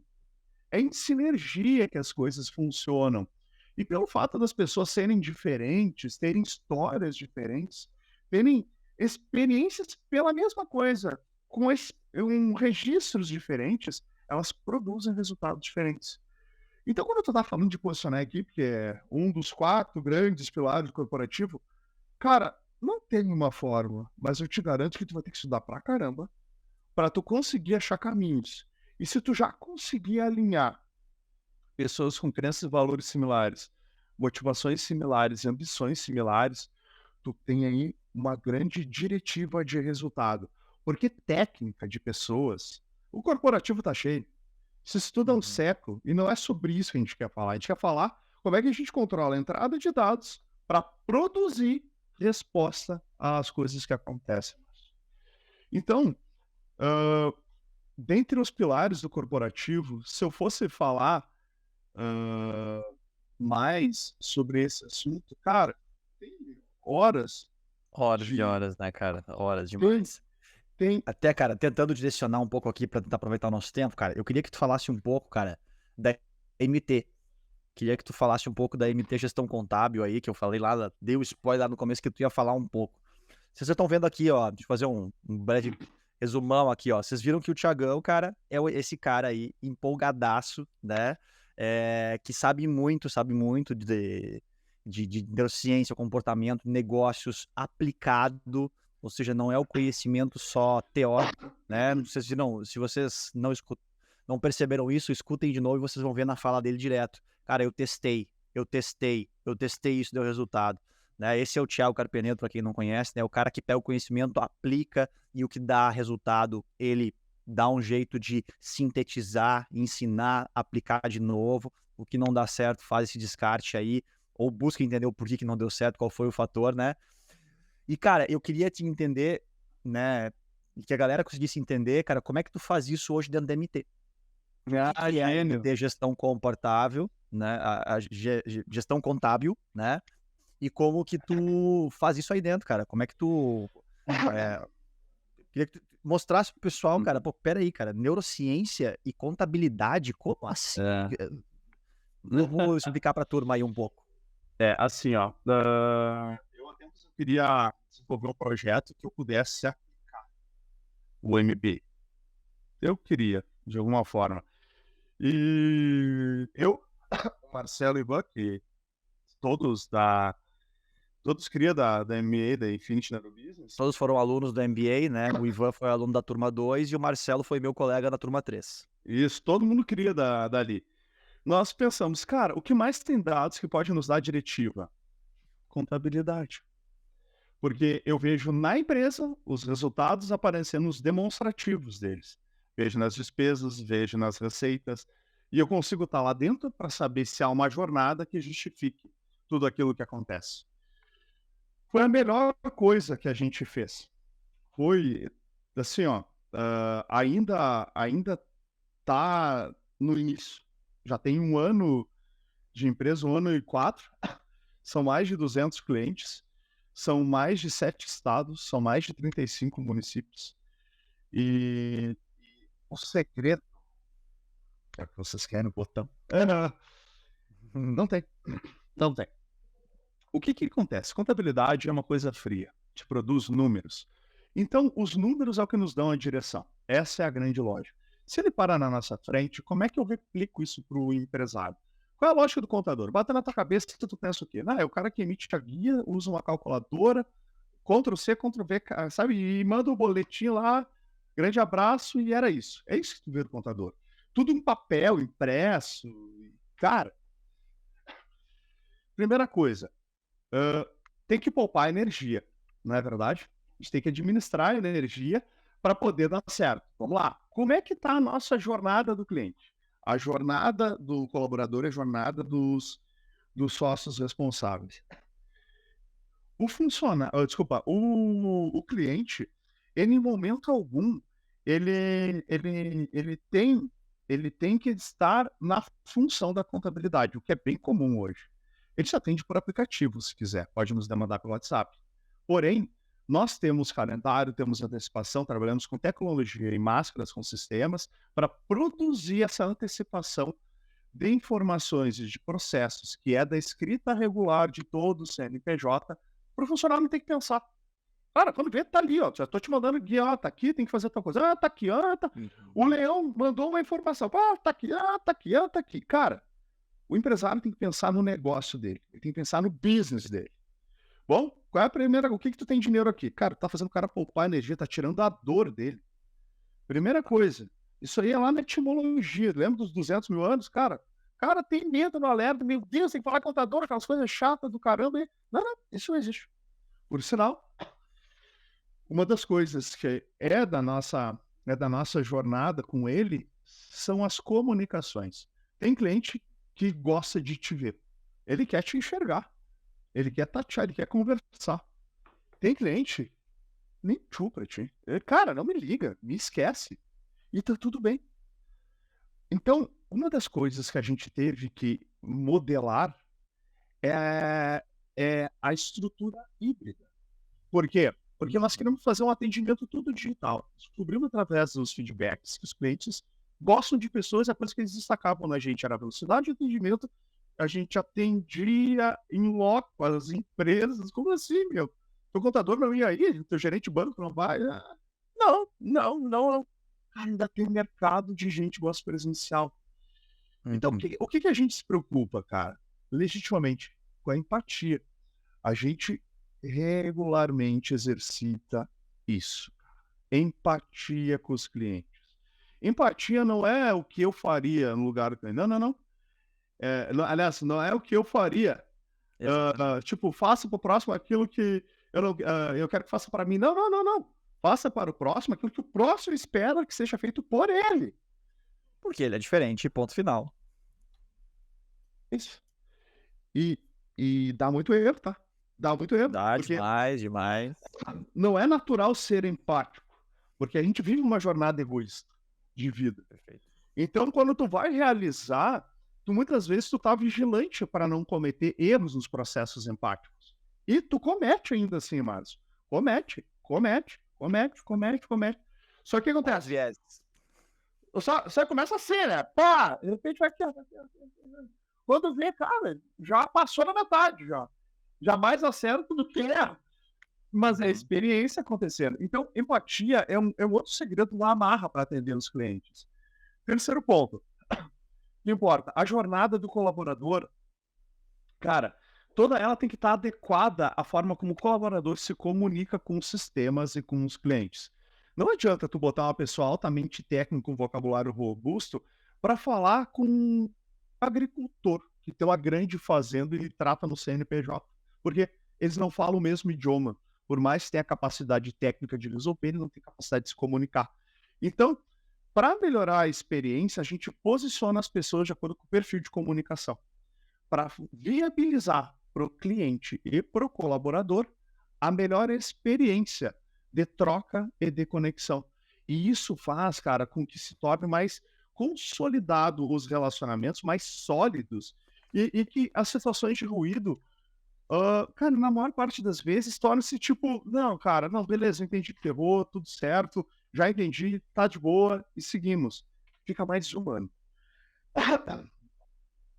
Uma outra coisa, Márcio, que também nos favorece na aplicação de neurociência, está acerca da inteligência emocional e social. A social nós estamos desenvolvendo melhor agora, mas a emocional ela está ganhando mais lógica de acordo com os MVPs em andamento. O que acontece? O que a gente percebe? Muitas vezes o empresário, ele... Não vamos pegar o empresário. Vamos ser inovador agora, Márcio. Vamos falar de startups. A gente percebe que as startups muitas vezes fecham em alta velocidade porque desenvolvem produtos para solucionar suas dores. Bom, qual é o problema? A primeira pergunta que um anjo de investimento vai te fazer é o quê? Tá, mas o teu problema é o problema do teu amigo? É dos amigos deles? São. E aí, atende a quadra? Ah, daí acho que não atende. Só que ele não sabe dessa resposta. Sim. Então, o que acontece? A inteligência emocional, a gente, do ponto de vista técnico, a gente teria que surfar com muita profundidade. Mas, em linhas gerais, se eu fosse dizer para vocês, está acerca da capacidade de significar o repertório que a vida te proporciona, para na próxima vez que um evento similar ou parecido aconteça, tu consiga ter mais maestria para resolver aquela situação. Se em algum momento na vida tu te pegou com uma coisa que acontece recorrentemente e tu sempre tem a mesma reação, tenha certeza, tu ainda não parou para pensar sobre isso. E quando tu parar, como o teu cérebro não sabe a diferença do que é real e imaginário, ele vai criar uma nova informação ali. E fica lá. Vai refletindo. Tem que pensar sobre isso. E isso nós levamos para dentro do universo dos negócios. As startups. Muitas das vezes elas erram e não compreendem o porquê que elas erram. Elas pivotam, trocam, mudam o tipo de setor e cometem os mesmos erros. E erram. que tu tem que fazer? Cara, tu já pensou sobre os teus erros? Hã, não? Então começa a pensar. Aí pega um mais evoluído. Já pensou sobre os teus erros? Já. O que tu faz, cara? Não, porque eu fico bravo, isso aqui tá, eu também fico bravo quando eu erro, mas tu dá significado, tu faz funcionar, tu tenta alterar a estratégia, tu tenta criar. Não, eu tenho medo, tá louco? O que vão dizer depois de mim? Não, não sei o quê. E essa ideia é meio, ó, é meio segregada aqui com meu esposo, meio com um irmão, meio e tal, não sei o quê. O que tu enxerga, Márcio? Que as pessoas, elas têm medo de errar e para ficar em conforto pegam os seus problemas para poder afirmar que pelo menos o problema delas, elas resolvem. O que Uhum. o mercado quer ouvir? Cara, teu problema resolve o problema do mercado? 2, além de resolver o problema do mercado, ele tem a capacidade de escalar. Se eu entro X, sai Y. Se eu entro 2x, sai 2y. Se eu entro 3x, sai 8y. Se eu entro 4x, sai 16y. Consegue colocar no meio digital, que é isso que está te dizendo que fala escalar? Sim. Hã, então, se tu não consegue levar essas 3 questões, digital, escalável e de resolver problemas de forma prática na tua vida, tu não consegue mudar o escopo do teu business, tu não consegue mudar o escopo de um processo de inovação e tu não consegue nem mudar o processo do banquinho de pipoca. Por quê? Sim. Porque tem dificuldade de compreender as coisas que você experiencia e conseguir transformar ela. Muito provável porque tu tem medo de errar, tu tem medo de ousar, tu não quer ser xingado pelo teu cliente, porque tu fica drenado. E todo esse mecanismo, que há 200 mil anos veio te tornando uma ferramenta hábil para ter medo, te deixar em alerta para isso, expresse. Todas essas coisas que tu olha e diz, bah, meu, tu é um descompassado e não consegue ficar tranquilo numa situação que nem essa. Não é que não consegue, a culpa não é tua, se não consegue criar também não é culpa tua. O que tu tem é dificuldade de compreender o que acontece com a tua fisiologia e de significar as coisas que acontecem com você. Se a gente entra na teoria, cara, de novo, começa lá atrás. Se tu nunca experienciou, tu não vai ter repertório. Mas se tu tem repertório e nunca significou aquilo, de nada adiantou. O que que tu faz com o que acontece? Agora imagina isso dentro do negócio, Márcio. Tu enxergar os caras errando, tu conseguir sair do furacão, ou seja, tu não ter os regimes de verdade deles trabalhando, conseguir construir isso para montar uma nova equação para desenvolvimento da tua empresa para produzir resultado. É onde é que tu olha? É do simples, olha no DAS. É do presumido do real, vai lá no SF, vai ver se está produzido, está lançado lá. Vê se isso dá resultado. Pode ser receita, pode ser em despesa. Cara, tu vai enxergar. Pode ser em turnover, pode ser, cara, qualquer coisa. Os dados Uhum. nós temos. Então, neurociência, comportamento e negócio se aplica em qualquer lugar. O que nós fizemos, e essa é a dificuldade das pessoas, foi pegar um modelo comum, tradicional, normal de mercado e aplicamos aonde tinham pessoas, na jornada do cliente, na jornada do colaborador e na jornada dos sócios. Isso envolve vender, envolve negociar, envolve se relacionar, envolve fazer conexões, dentre tecnologias que dão subsídio para isso acontecer. Cara, tem muito gancho aqui, cara. Eu vou fazer só um aqui que é que com uma fala inicial tua lá, né? Tu comentou em algum momento ali de, cara, quando eu não entendo da minha fisiologia, eu não consigo perceber isso e eu acabo me deixando me levar. E lá no começo da nossa fala, quando tu falou um pouco da tua história, tu comentou de ter visto um amigo que tinha entrado no MBA e ele estava mudando, ele já tinha mudado, né? Ele estava há 1 ano estudando, né, no Neurobusiness e ele já tinha mudado. E aí, cara, eu particularmente, às vezes eu me sinto quase como um pregador aqui da neuro, né, cara? Tipo, tentando fazer as pessoas, cara, você precisa estudar isso, cara. Pô, você precisa conhecer. Cara, nem que tu não vá usar em nenhum lugar da tua vida, pô, profissional, mas, cara, tu vai mudar a tua vida pessoal, porque quando tu entende de neurociência, você entende de si. Quando você entende de si, você melhora a qualidade das suas decisões. Isso é uma coisa que eu, quando falo do meu tema, que é a felicidade, isso é uma defesa que eu tenho lá desde 2019, quando eu comecei essa jornada. Cara, o que define a felicidade, o que define qualquer coisa, na verdade, é a qualidade da tomada de decisão. Então, quanto mais eu entendo sobre o assunto, melhores condições eu tenho de melhorar a qualidade das minhas decisões, e isso vai mudar o meu resultado, né? Só que para isso, né, aí a inteligência, eu acho que tem muito a ver com isso, é entender o quanto irracionais nós somos, entender o quanto bicho nós somos, de uma forma bem coloquial aqui, ao invés de se imaginar muitas vezes um ser que é puramente inteligente, nossa, né, cheio da tecnologia, mas a gente tem muito desses 188 mil anos que tu comentou lá atrás, né, cara? E tudo isso se conecta à tomada de decisão, se conecta ao que eu faço, ao meu comportamento, né? A tomada de decisão acaba sendo expressada no comportamento, né? Basicamente isso. Cara, é muita coisa aqui boa nesse podcast já. Mas, parceiro, cara, né, o pessoal já conheceu, conseguiu entender um pouco mais aqui da MT, né? O que ela faz, como aplica, né? Acho que o pessoal já está conseguindo entender um pouco mais disso também. E agora eu quero fazer umas perguntas, cara, que eu sempre faço para todos os convidados aqui, cara. Primeira delas, cara, talvez tu já tenha falado ao longo da tua fala, não sei se, já deu spoiler ali, né, cara? Mas vamos lá, cara, um estudo que tu admira e que tu acredita que as pessoas não podem, cara, você não pode morrer sem saber que fizeram esse estudo. Cara, chutes equipe de 93, meu, isso dá motivação. Porque por mais que a gente surfe em diversos outros campos de saber dentro da neurociência e da psicologia para agregar negócios, esse estudo, ele te diz como o mecanismo fisiológico procede aos dados externos que estão entrando para tu responder o que tu vai receber. Motivação é tudo. Tudo o que tu faz tem motivos. Como pode tu não saber disso? Fica Schuster, 93. E o suquinho dos macaquinhos. E o né? suquinho dos macaquinhos. Isso é uma coisa interessante também, né? Porque, se eu não me engano, nesse estudo aí,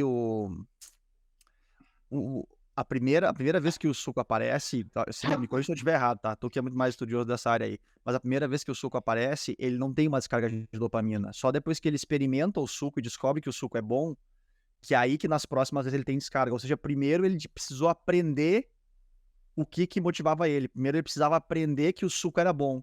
Depois que ele aprendeu que o suco era bom, aí começou a ter essa descarga de dopamina, ou seja, tipo, a gente precisa saber aquilo que nos motiva, isso é parte de uma jornada de autoconhecimento, enfim, né? Vai além aí essa conversa. Mas eu acho que é isso, né? Por se eu estiver errado aí. Perfeito. E, cara, então, uma outra pergunta que eu faço para todo mundo aqui é, cara, um estudo que tu não gosta ou que tu não gosta das distorções que esse estudo gerou, enfim, de uma forma geral aí, dentro do teu tema ou fora dele.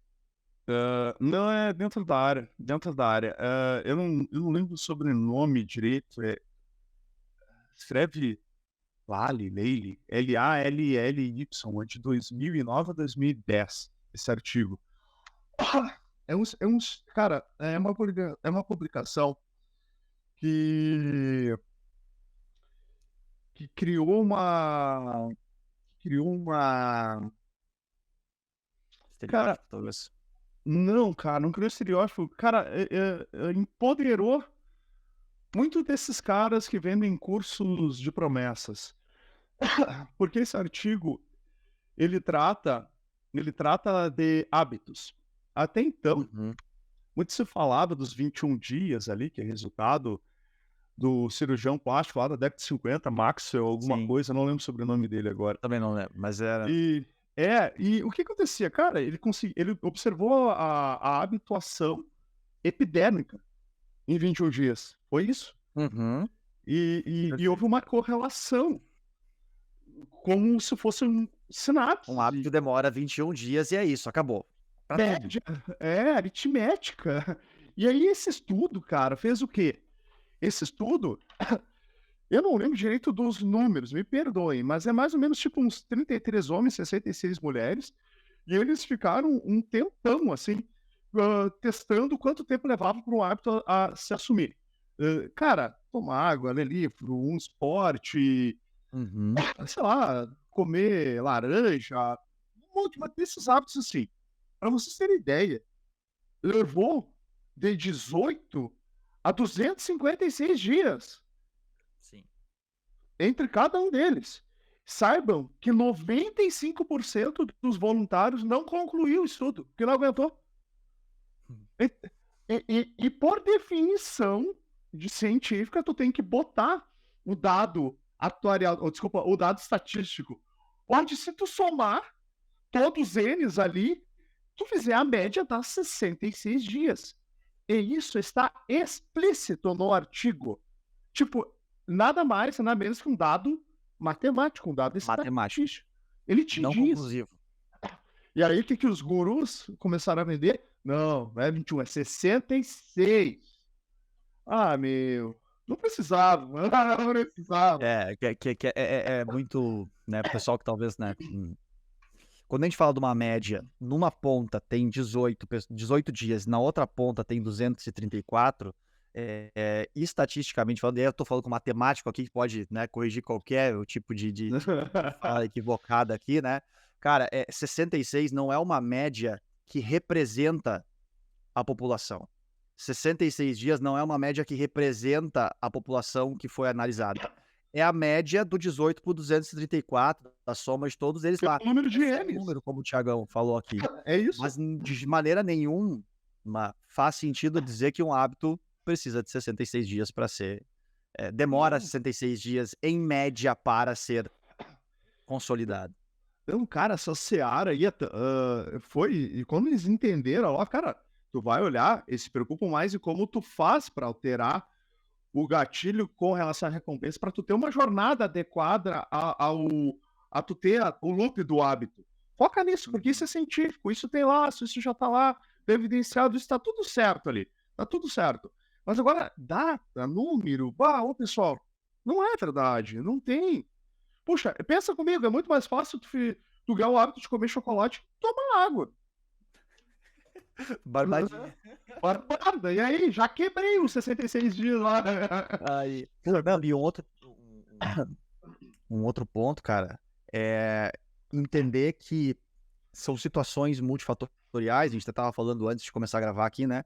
Mas faria muito mais sentido pegar um hábito em questão, poderia ser, só fazer um estudo só para tomar água, e aí um estudo só para um hábito específico que seria fazer exercícios, e daí você começa, até poderia talvez dizer, se o número não tivesse sido tão disparado, né, tão distante um do outro, poderia dizer, ó, para tomar água, as pessoas desse estudo, através desse método, demoraram em média, e aí talvez essa média poderia representar ou não a população que foi analisada no estudo, de certa forma que esse método pode ser um bom caminho, uma boa sugestão de talvez ser uma metodologia a ser implementada para colocar esse hábito na sua vida, por exemplo.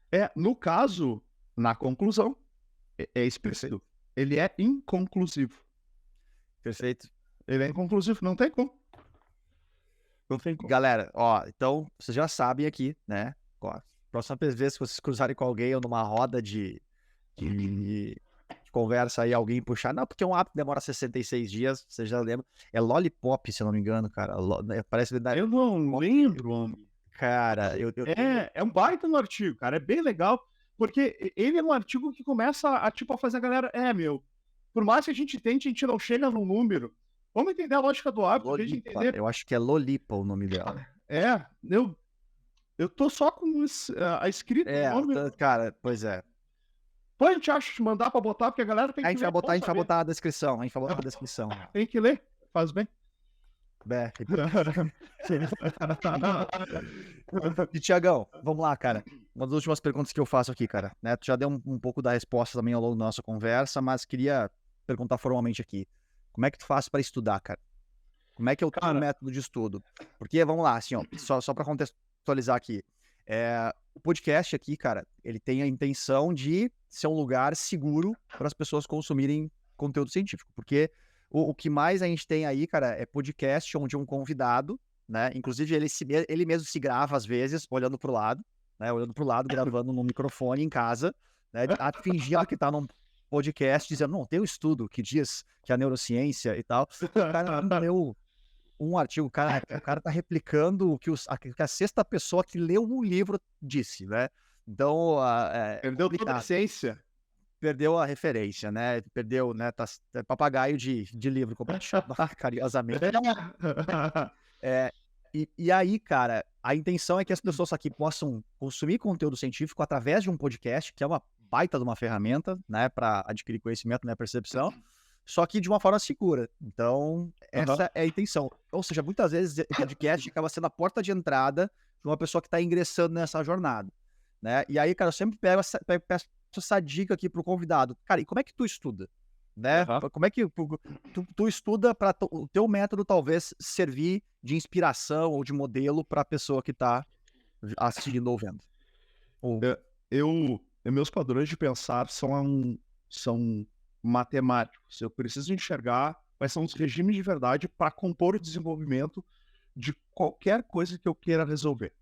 Então, para te ter ideia, neurofisiologia, eu basicamente uso 4 autores. É Fundamentos de Neurociência do Candel, o livro do cérebro do Carter, eu uso Neurociência da Mente e do Comportamento do Lente e 100 bilhões de neurônios do Lente. Cara, essencialmente esses são meus 4 livros. Cara, é difícil? São difíceis. Eles são pesados. Eu sou da matemática, eu não sou da biologia. Eu apanhei muito para ler. Eu apanhei. Uma hora tu apropria o repertório, o vocabulário deles, mas tu dá muito com a cara. Dá muito com a cara. Então, isso aí para mim é o axioma. É a origem do que eu estudo. Bom, como não tem livros específicos que falem de neurociência, comportamento, dados aplicados dentro de uma empresa, aí tá o negócio, cara, o que eu faço? Eu identifico as minhas dores e vou pro mercado.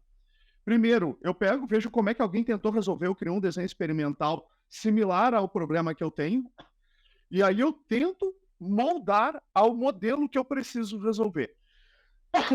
Para estudar, eu uso o livro só para axioma, só para a parte da origem. O que é a base? É isso. Então, cara, aqui eu uso o livro. E eu uso o livro de conceitos. Eu uso o livro de conceitos. Eu te mostrei Motivação 3.0 e é provável que tenha sido dos últimos livros que eu tenha lido inteiro, querendo ler linha por linha. Porque eu sou cara do artigo. Normalmente eu vou no ponto, porque o artigo, por mais que tenha um vocabulário mais pesado, em 15 páginas ele disse o que ele quer resolver, ele disse como ele testou, ele discute os dados ali e conclui se resolve ou não e os limites dessa conclusão. Isso, para mim, traz uma segurança ímpar para estudar. E outra, é o objetivo. Uma coisa que se faz em livros, e eu também gosto, incentivado muito pelo Tiagão, é a leitura de caça. Quando eu pego um livro, cara, pega, sei lá, vamos pegar um livro aqui, ó. Pega esse aqui, ó, por exemplo. Esse aqui, que é muito bom para negócios. Quem entende o mínimo, entende o essencial disso aqui, já começa a pensar diferente. Mas eu quero falar, sei lá, de olfato. Quero entender como é que o jovem aqui lê olfato e negócios e a lógica do consumo. Olfato. Olfato. Assim. E assim eu faço as minhas caças. Então, o que é conceito? Eu uso livros, coisas que são normalizadas. Thiago, se não tem. Daí eu vou para... Se tem um cara que lançou um livro, pode ter certeza, ele lançou um artigo antes. Na ciência é assim. Eu vou no artigo. Por quê? Porque ele é objetivo. Ele te diz o que ele quer, qual o problema que quer resolver, como ele resolve, discute e conclui. Se deu certo, não deu, e os limites da conclusão. Então, é livro. Se não tem, eu vou para o artigo. E sempre para adicionar o livro, sempre artigo. Por quê? Problema, como faz, discuto, resolveu ou não e se tem limites. Tô seguro. Perfeito. Espetáculo. Olha aí, galera, anotaram a dica aí? Isso aí, valeu, hein? E Tiagão, cara, vamos chegando aqui ao final do nosso episódio, cara, quero te agradecer demais aí, cara, obrigado aí, né, cara, acho que a turma percebeu aí que você tá com uma tosse um pouco te incomodando aí, cara, e eu quero te agradecer, né, cara, por ter topado aí mesmo aí com essa tosse que te incomodando aí, cara, tá?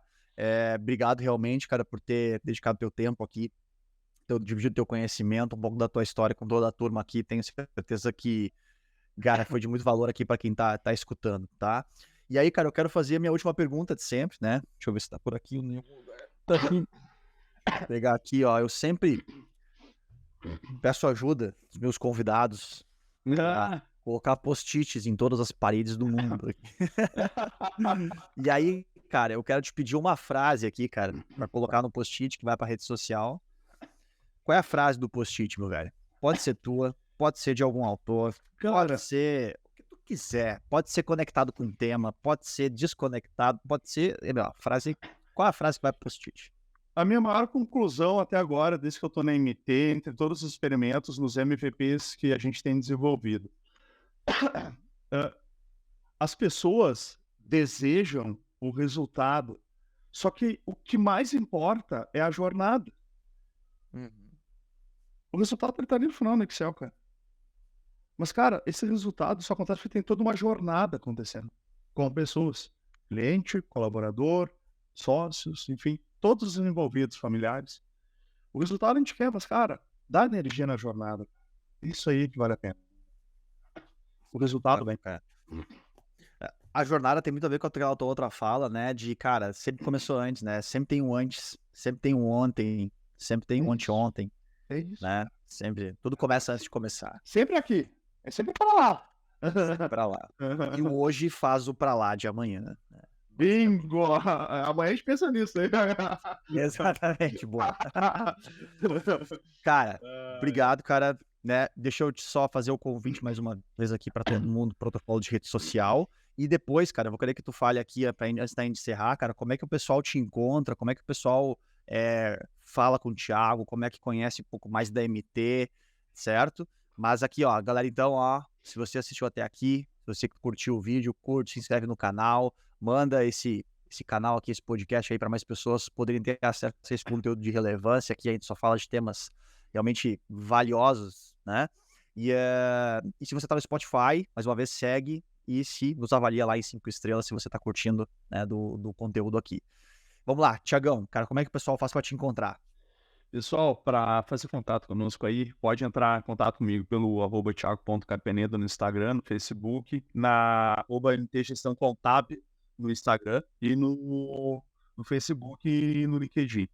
Então, vocês fazendo o primeiro contato, a gente retorna e começa a conversar com vocês para mostrar para vocês mais do nosso projeto, que contabilidade é só um ponto de partida. O que importa é os resultados que aquilo traz para ser o vetor de direção para os lucros da tua empresa. É isso que vale a pena.